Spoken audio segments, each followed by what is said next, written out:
एकदा एका मंदिरात पूजेला एक राजा येणार आहे असे त्या पुजाऱ्याला कळले. त्यांनी 6,000 रुपयाचे कर्ज काढले आणि देऊळ चांगले रंगवले, सजवले. राजा पूजेला आला आणि त्यांनी दक्षिणा म्हणून 4 आणे ठेवले. पुजाऱ्याला तिथेच घाम फुटला. आपण 6,000 कर्ज काढून मंदिर रंगवले आणि राजाने फक्त 4 आणे दक्षिणा ठेवली.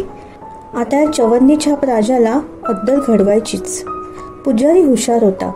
राजा गेल्यावर पुजारीने ती 4 आणे मुठीत घेतले आणि सगळ्यांना सांगू लागला, राजाने मंदिरात दान केलेली एक वस्तू आहे, ती मला झेपणार नाही, म्हणून मी तिचा लिलाव करतोय. आपापली बोली लावा. आता राजाने वस्तू ठेवली आहे म्हटल्यावर साधी ठेवली असेल का? पहिलीच बोली 10,000 पासून सुरू झाली. पुजारी डोके हलवूनच नाही परवडत, नाही परवडत असे म्हणत होता.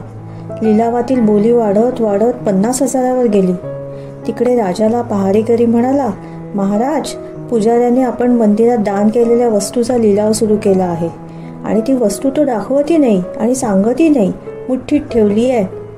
राजाला घाम फुटला. तो पळत पळत आला आणि पुजाऱ्याच्या डोक्यावरून हात फिरून म्हणाला, हे माझ्या बाप्पा, 1,25,000 देतो, पण कुणाला ती वस्तू दाखवू नकोस. तेव्हापासून ही म्हण रुजू झाली, झाकली मूठ 1,25,000ची. मित्रमैत्रिणींनो, तुम्हाला याची म्हणींची कथा कशी वाटली?